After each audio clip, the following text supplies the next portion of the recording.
നമസ്കാരം R P.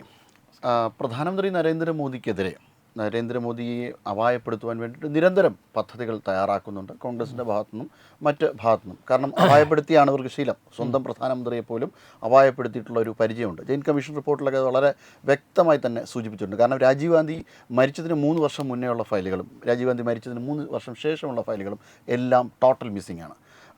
Rajeev ഗാന്ധിയെ കൊണ്ടുചെന്ന് ഇദ്ദേഹത്തിൻ്റെ പാർലമെൻറ്റിലെ ലോഗ് ബുക്ക് പോലും മറികടന്നുകൊണ്ട് അദ്ദേഹത്തെ കൊണ്ട് പലരെയും കാണിച്ച് ചരിത്രം പോലും ഇപ്പോൾ കോൺഗ്രസിൻ്റെ പ്രധാനപ്പെട്ട വ്യക്തിത്വം, ഇപ്പോൾ മരണത്തിൽ നിന്ന് കഷ്ടിച്ച് ജീവിച്ച് വന്ന വ്യക്തിത്വം തന്നെ ചെയ്തു വെച്ചിട്ടുണ്ട്.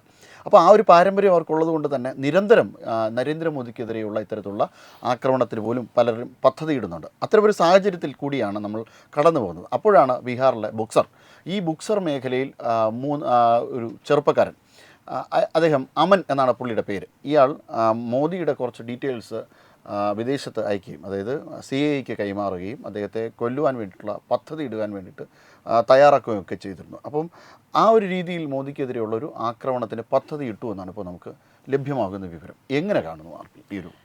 ഇല്ല, ആ പദ്ധതി ഇപ്പം ഹരി പറഞ്ഞപ്പോൾ അതിൽ ഇയാൾ ഈ അമൻ CIAക്ക് എന്ന് പറഞ്ഞ് ലെറ്റർ എഴുതുകയാണ്. ആ ലെറ്ററിൽ 20 ദിവസം എനിക്ക് സമയമുണ്ടെങ്കിൽ ഞാനിത് ചെയ്ത് കാണിക്കാമെന്നൊക്കെയാണെന്ന് തോന്നുന്നു ആ ലെറ്ററിൽ കൊടുത്തിരിക്കുന്നത്.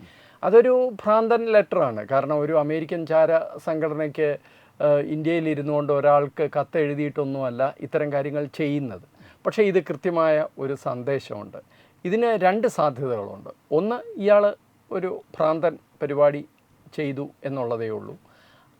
അല്ലെങ്കിൽ ഇത് കൃത്യമായിട്ടൊരു ശ്രദ്ധ തിരിക്കാനുള്ള പരിപാടിയുമാണ്. അതായത് ഇങ്ങനെ നിരന്തരം കുറേ കാര്യങ്ങൾ വന്നിട്ടുണ്ട്. ഇപ്പോൾ കഴിഞ്ഞ കുറേ ദിവസങ്ങളായിട്ട് നരേന്ദ്രമോദിയുടെ ജീവന് ഭീഷണിയാണ് എന്നുള്ള നിലയിൽ പല സന്ദേശങ്ങൾ അങ്ങോട്ടും ഇങ്ങോട്ടും ഒക്കെ പല ആൾക്കാർക്കും പോകുന്നുണ്ട്. ഇതുകൂടാതെ രാഷ്ട്രീയ നേതാക്കന്മാരും ഇതുപോലെ പ്രസംഗം നടത്തിയിട്ടുണ്ട്.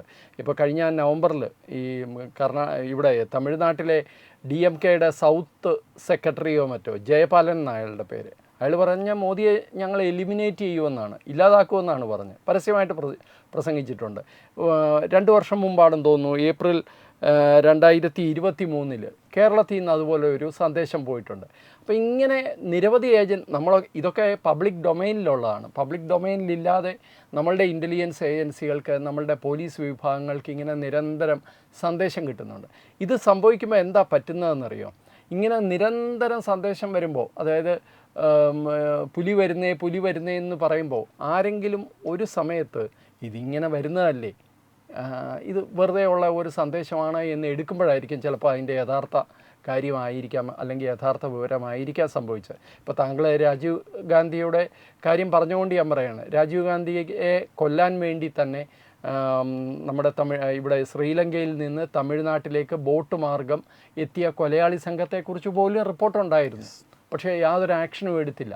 കാരണം എന്ന് വെച്ച് കഴിഞ്ഞാൽ ദിവസവും ഇതുപോലെ നിരവധി റിപ്പോർട്ടുകൾ വന്നുകൊണ്ടിരിക്കുകയാണ്. അപ്പോൾ അതിനിടയിൽ ഇതും അതുപോലെ ഒരു റിപ്പോർട്ട് എന്ന് വിചാരിച്ച് മാറ്റിവെച്ചതാവാം. എന്തായാലും ആക്ഷനബിളായിട്ടുള്ള ഇൻ്റലിജൻസ് അതിലില്ല എന്ന് പറഞ്ഞ് അത് മാറ്റിവെച്ചു. പക്ഷേ കിട്ടിയ വിവരം കറക്റ്റായിരുന്നു. ഈ വന്നവർ അവരുടെ ദൗത്യം നിർവഹിച്ച് തിരിച്ചു പോവുകയും ചെയ്തു. ചിലരൊക്കെ കൊല്ലപ്പെടുകയും ചെയ്തു. അപ്പോൾ ഇതാണ് സംഭവിക്കുന്നത്. അപ്പോൾ ആ അർത്ഥത്തിൽ നോക്കിയാൽ ഏത് ഭ്രാന്തൻ ഐഡിയയാണ്, അല്ലെങ്കിൽ ഏതെങ്കിലും ഒരു ഭ്രാന്തൻ ചെയ്ത ഒരു കത്തെഴുത്താണ് എന്നൊക്കെ തോന്നിയാലും അതിന് വലിയ വാല്യൂ ഉണ്ട്. അത് നമുക്ക് വെറുതെ വിടാൻ പറ്റില്ല.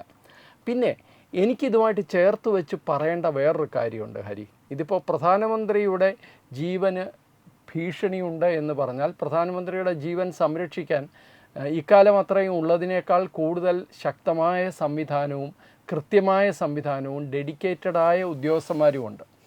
അത് മുൻകാല അനുഭവങ്ങളിൽ നിന്ന് വലിയ മാറ്റങ്ങൾ അക്കാര്യത്തിൽ ഉണ്ടായിട്ടുണ്ട്. പക്ഷേ അതുകൊണ്ട് പ്രധാനമന്ത്രിയുടെ ജീവന് അപകടമൊന്നുമില്ല എന്ന് കരുതുന്നത് ശുദ്ധ ഭോഷ്കാണ്. പണ്ട് കെന്നഡിയാണെന്ന് തോന്നുന്നു പറഞ്ഞിട്ടുള്ളത്, ഒരാൾ സ്വന്തം ജീവൻ ട്രേഡ് ചെയ്ത് കഴിഞ്ഞാൽ, അല്ലെങ്കിൽ സ്വന്തം ജീവൻ വേണ്ട എന്ന് വെക്കാൻ തയ്യാറായാൽ അയാൾക്ക് എന്തും ചെയ്യാൻ സാധിക്കുമെന്ന്. അപ്പോൾ അതുപോലെയൊക്കെയുള്ള പരിസ്ഥിതികളുള്ളതുകൊണ്ട് എത്ര സെക്യൂരിറ്റി ഉണ്ട് എന്ന് പറഞ്ഞാലും നിതാന്ത ജാഗ്രത ആവശ്യമാണ്. പക്ഷേ എനിക്ക് തോന്നുന്നത് പ്രധാനമന്ത്രിയുടെ ജീവന് മാത്രമല്ല, നമ്മളിത് നേരത്തെ RP തോട്ട്സിലും ചില ചർച്ചകളിലും ഒക്കെ പറഞ്ഞിരുന്നു, ഭാരതത്തിൽ ഒന്നാകെ വലിയ കുഴപ്പങ്ങൾ ഉണ്ടാക്കാനുള്ള സംഘടിതമായ ശ്രമം നടക്കുന്നുണ്ട്. അതിൻ്റെ ഭാഗം കൂടിയാണ് പ്രധാനമന്ത്രിക്കെതിരെയുള്ള ഈ ത്രെട്ടെന്നാണ് ഞാൻ വിശ്വസിക്കുന്നത്. കൃത്യമായ സംവിധാനങ്ങൾ ഇപ്പോൾ നിലവിലുണ്ട്. പക്ഷേ എങ്കിലും ഇപ്പോൾ തിരഞ്ഞെടുപ്പ് റാലിയിലും ഒക്കെ പങ്കെടുക്കുമ്പോൾ അദ്ദേഹം ഇടപെടുന്ന കാണുമ്പോൾ ഭയം ഉണ്ടാവാറുണ്ട്. കാരണം നമ്മുടെ രാജ്യത്തിന് വലിയ തോതിൽ സുരക്ഷാ ഭീഷണിയുള്ള സമയമാണ്. ഇപ്പം ഞാനിത് പറഞ്ഞത് വേറൊരു കാര്യമാണ്. അതായത് കഴിഞ്ഞ ഒരു മാസത്തിനിടയിൽ 35 പേരെയാണ് വിവിധ ഈ പറയുന്ന ചാരപ്രവർത്തനത്തിന് വേണ്ടി ഭാരതത്തിൻ്റെ വിവിധ ഭാഗങ്ങളിൽ നിന്ന് അറസ്റ്റ് ചെയ്തത്. ചാരപ്രവർത്തനം മാത്രമല്ല, ടെറർ അറ്റാക്കുകൾ പ്ലാൻ ചെയ്തവരും അതിനകത്തുണ്ട്. ഇതിനകത്ത് അസമിൽ നിന്ന് പിടിച്ചിട്ടുണ്ട്, യു പിയിൽ നിന്ന് പിടിച്ചിട്ടുണ്ട്, ഹരിയാനയിൽ നിന്ന് പിടിച്ചിട്ടുണ്ട്. ഇതിൽ നേവി ഉദ്യോഗസ്ഥന്മാരുണ്ട്, പ്രായപൂർത്തിയാകാത്ത പിള്ളേരുണ്ട്. ഈ ഞാനത് നേരത്തെയും റിപ്പോർട്ട് ചെയ്ത ഒരു വിഷയമാണ്. അതായത് സിം ഉപയോഗിച്ചുള്ള CCTV, സോളാർ പവേർഡായിട്ടുള്ള CCTV ക്യാമറകൾ ഉപയോഗിച്ച് ജമ്മുവിലേക്കുള്ള സൈനിക നീക്കം, ജമ്മുവിൽ നിന്ന് കാശ്മീരിലേക്കുള്ള സൈനിക നീക്കം കൃത്യമായി റെക്കോർഡ് ചെയ്ത് ലൈവായിട്ട് അത് പാകിസ്ഥാനിലെത്തിക്കുന്ന ഒരു സംഘത്തെയാണ് അറസ്റ്റ് ചെയ്തത്. 17 പേരെയോ മറ്റോ അറസ്റ്റ് ചെയ്തു. ഇതിൽ പ്രായപൂർത്തിയാകാത്ത നിരവധി ആൾക്കാരുണ്ട്. മറ്റൊരു സംഘത്തെ ഇതുപോലെ 15 പേരുടെ ഒരു സംഘത്തെ അറസ്റ്റ് ചെയ്തിട്ടുണ്ട്, പാകിസ്ഥാന് വേണ്ടി വിവരങ്ങൾ ചോർത്തി കൊടുക്കുന്നവർ.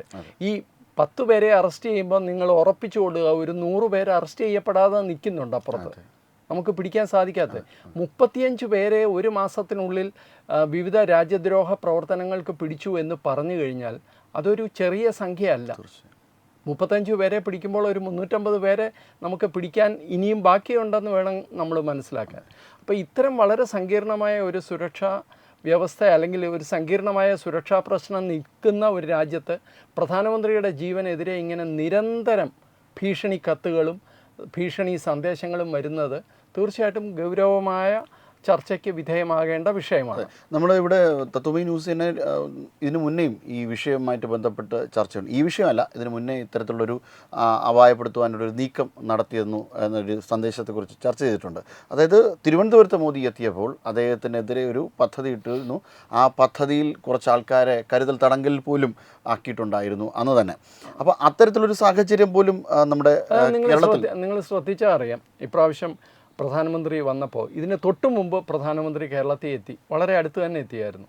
അതിനേക്കാൾ വലിയ സുരക്ഷയായിരുന്നു കേരളത്തിലും തമിഴ്നാട്ടിലും പ്രധാനമന്ത്രിക്കുണ്ടായിരുന്നത്. ഞാൻ ഉറച്ചു വിശ്വസിക്കുന്നത് യു പിയിലും കാൺപൂരിലും അല്ലെങ്കിൽ ഹരിയാനയിലും ജമ്മുവിലും ഒക്കെ ആളെ പിടിച്ചോട്ടെ, അസമിലും ഒക്കെ ആളെ പിടിച്ചോട്ടെ, പക്ഷേ പ്രധാനമന്ത്രിക്ക് എതിരെ ശക്തമായ ഗൂഢാലോചനയും ശക്തമായ നെറ്റ്വർക്കും ശക്തമായ പ്രവർത്തനങ്ങളും നടക്കുന്ന ഒരു സ്ഥലം ദക്ഷിണ ഭാരതമാണ്. തീർച്ചയായും അത് നമുക്ക് കൂടുതൽ വിവരങ്ങൾ അതിനെ സംബന്ധിച്ച് ഇപ്പോൾ പറയാൻ പറ്റില്ല.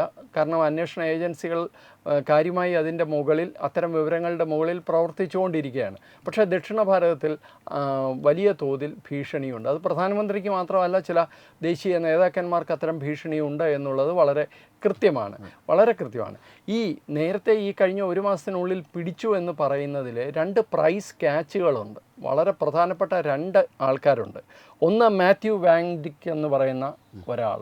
അയാൾ വടക്ക് കിഴക്കൻ മേഖലയിൽ ഈ പറയുന്ന പോലെ ഭാരതത്തിനെതിരെ ആയുധമെടുത്ത് പെരുമാറാൻ വേണ്ടി തീവ്രവാദികളെ ഒരുക്കുകയായിരുന്നു ഇയാൾ സ്ഥിരമായിട്ടിത് ലോകത്തിൻ്റെ വിവിധ ഭാഗങ്ങളിൽ ചെയ്തിട്ടുണ്ട്. ഇവിടെ അയാളെ പിടിച്ച് നമ്മൾ വേണ്ട രീതിയിൽ കൈകാര്യം ചെയ്ത് ഇപ്പോൾ എഴുന്നേറ്റ് നിൽക്കാൻ വയ്യാതെ വീൽ ചെയറിൽ പോകുന്ന കാഴ്ച നമ്മളെല്ലാവരും കണ്ടതാണ്. ഒന്ന് അയാളാണ്. രണ്ടാമത്തേത് ഷബീർ അഹമ്മദ് ലോൺ എന്ന് പറയുന്ന ആളാണ്. ഇയാൾ ലഷ്കർ ഇ തോയ്ബയുടെ ഓപ്പറേറ്റീവാണ്. ഇയാൾ ഒരിക്കൽ ഈ പറഞ്ഞതുപോലെ തടവിലായി അവിടെ നിന്ന് രക്ഷപ്പെട്ട ആളാണ്. പക്ഷേ ഇയാളുടെ കാര്യത്തിൽ എനിക്ക് കൂടുതൽ ആശങ്കയുണ്ട്. കാരണം എന്ന് വെച്ചാൽ ഇയാൾ ലഷ്കർ ഇ തോയ്ബയുടെ LETയുടെ ആളാണ് എന്ന് മാത്രമല്ല, പഹൽഗാം അറ്റാക്ക് നമുക്കെല്ലാവർക്കും ഓർമ്മയുണ്ട്. കഴിഞ്ഞ ഏപ്രിൽ 22-നായിരുന്നു. അതിൻ്റെ 1 വർഷം ആകുകയാണ്. അപ്പോൾ ഈ അറ്റാക്കിൻ്റെ പിന്നിൽ പ്രവർത്തിച്ചത് ഈ ലഷ്കർ ഇ തോയ്ബയാണ്. അപ്പോൾ പഹൽഗാം ആക്രമണത്തിന് ഹിന്ദു കൂട്ടക്കൊലയ്ക്ക് 1 വർഷം തികയുമ്പോൾ ലഷ്കർ ഇ തോയ്ബയുടെ ഏറ്റവും പ്രധാനപ്പെട്ട ആൾക്കാരിൽ ഒരാളായ ഈ ഷബീർ അഹമ്മദ് ലോൺ എന്തിനാണ് ഇന്ത്യയിലെത്തിയത്? ഇത് കൃത്യമായിട്ട് നമ്മളൊന്ന് അന്വേഷിക്കണം. ഇയാൾ എന്ത് ചെയ്യുമായിരുന്നു? അതും അന്വേഷണ ഏജൻസികൾ ഇപ്പോൾ അന്വേഷിച്ചുകൊണ്ടിരിക്കുകയാണ്. അയാൾ അവരുടെ കസ്റ്റഡിയിലാണ്. പക്ഷേ ഇവർക്കൊക്കെ അപ്പുറം, ഇതൊക്കെ മഞ്ഞുമലയുടെ അഗ്രം മാത്രമാണ്. ഇവർക്കൊക്കെ അപ്പുറം വലിയ ഒരു സെക്യൂരിറ്റി സുരക്ഷാ ഭീഷണി ഭാരതത്തിനെതിരെ ഉണ്ട് എന്നുള്ളത് ഞാൻ കഴിഞ്ഞ കുറേ ദിവസങ്ങളായിട്ട് പറയുന്ന കാര്യമാണ്. അത് അടിവരയിടുന്ന സംഭവവികാസങ്ങളാണ് ഈ നടക്കുന്നതെല്ലാം. തീർച്ചയായും പാകിസ്ഥാനെ സംബന്ധിച്ചിടത്തോളം പാകിസ്ഥാൻ ഇപ്പോൾ നിലനിൽക്കുന്ന ഒരു സാഹചര്യത്തിൽ നിന്ന് എന്തെങ്കിലും ഒരു ആക്രമണം ഭാരതത്തിനെതിരെ നടത്തിയെങ്കിൽ മാത്രമേ അവർക്ക് ഒരു കൂട്ടായിട്ടുള്ള ഒരു യോജിപ്പിച്ച് ഉണ്ടാക്കിയെടുക്കാൻ പറ്റൂ. 42% അതിനകത്തുള്ള ഭീകരവാദം, ആഭ്യന്തര ഭീകരവാദം വർദ്ധിച്ചിട്ടുള്ളത് പാകിസ്ഥാൻ്റെ ഉള്ളിൽ. അപ്പോൾ അത്തരമൊരു സാഹചര്യത്തിൽ കുറച്ച് ദിവസങ്ങൾക്ക് മുന്നെയാണ് ലഷ്കർ ഇ തയ്യബ തന്നെ ഭാരതത്തിനെതിരെ ആക്രമണം നടത്തുവാൻ വേണ്ടി 5000-ഓളം അവിടുത്തെ പാക് പൗരന്മാർക്ക് പരിശീലനം നൽകിയത്. സമുദ്രമാർഗത്തിലുള്ള ഒരു ആക്രമണത്തിനാണ് ഒരു പദ്ധതി ഇടുന്നതായിട്ട്. അവർക്ക് അതാണ് സമുദ്രമാർഗമാണ്.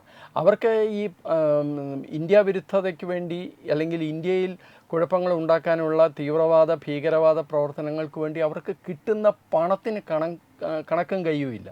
അതുകൊണ്ടാണ് അവരിത് ചെയ്യുന്നത്. ഇന്ന് മാത്രമല്ല, ഒരു വലിയ ഭീഷണി ഉണ്ടായിരുന്ന ഇപ്പോൾ ഒഴിഞ്ഞു നിൽക്കുന്നത് എന്താണെന്ന് വെച്ച് കഴിഞ്ഞാൽ, ഏതെങ്കിലും കാരണവശാൽ പാകിസ്ഥാനെ അമേരിക്ക കണ്ണുരുട്ടിയിട്ട് പാകിസ്ഥാനെ ഈ യുദ്ധത്തിലേക്ക് വലിച്ചഴച്ചിരുന്നെങ്കിൽ, അതായത് അമേരിക്കയ്ക്ക് വേണ്ടി ഇറാനോട് യുദ്ധം ചെയ്യാൻ പാകിസ്ഥാന് അങ്ങനെ ഒരു ആവശ്യപ്പെടാൻ പറ്റും. കാരണം അമേരിക്കയുടെ അടിമ രാജ്യമാണ് പാകിസ്ഥാൻ. അപ്പോൾ അങ്ങനെ ഒരു സാഹചര്യം വന്നിരുന്നെങ്കിൽ തീർച്ചയായിട്ടും ഞാൻ പ്രതീക്ഷിക്കുന്ന ഒരു യുദ്ധത്തിലേക്ക് പാകിസ്ഥാൻ നീങ്ങുമായിരുന്നു ഭാരതത്തിനെതിരെ. കാരണം ഇവിടെ ഒരു സംഘർഷം ഉണ്ടാക്കി കഴിഞ്ഞാൽ അതിൻ്റെ പേര് പറഞ്ഞ് ഗൾഫ് യുദ്ധത്തിൽ പങ്കെടുക്കാതിരിക്കാൻ പാകിസ്ഥാന് സാധിക്കും. അപ്പോൾ ഇപ്പോൾ തൽക്കാലം അങ്ങനെ ഒരു ഭീഷണിയില്ല. പക്ഷേ ഭാരതത്തിനുള്ളിൽ ഭീകരവാദം ഉണ്ടാക്കാൻ വേണ്ടി പ്രവർത്തിക്കുന്ന ഫാക്ടറികൾ അത് 24/7 പ്രവർത്തിക്കുന്ന സ്ഥലമാണ് പാകിസ്ഥാൻ ഈ നിലയിൽ നിലനിന്ന് കഴിഞ്ഞാൽ, ISI ഈ നിലയിൽ നിലനിന്ന് കഴിഞ്ഞാൽ തീർച്ചയായിട്ടും ഭാരതത്തിൽ ഈ വലിയ സുരക്ഷാ ഭീഷണി നിലനിൽക്കും. നമ്മുടെ പ്രധാനമന്ത്രിക്ക് മാത്രമല്ല, നമ്മളുടെ ദേശീയ നേതാക്കന്മാർക്ക് തന്നെ ഇതൊരു വലിയ അപകടമാണ്. ഇപ്പോൾ അവിടുത്തെ മന്ത്രി തന്നെ പറയുന്നു, ഞാൻ RSS ആസ്ഥാനം ആക്രമിച്ച് കളയുമെന്നാണ് പറയുന്നത്. അപ്പോൾ ഇങ്ങനെയുള്ള ഭ്രാന്തന്മാരാണ് അവിടെ ഭരിക്കുന്നത്. അവരുടെ കയ്യിൽ അണുബോംബുമുണ്ട്. അപ്പോൾ അത് നമുക്ക് വെറുതെ കളയാൻ പറ്റില്ല. തീർച്ചയായിട്ടും നമ്മളുടെ ഏജൻസികൾ ഇതിൻ്റെ ഗൗരവം ഉൾക്കൊണ്ട് മുന്നോട്ട് പോകും എന്ന് തന്നെയാണ് വിശ്വസിക്കേണ്ടത്. നമസ്കാരം.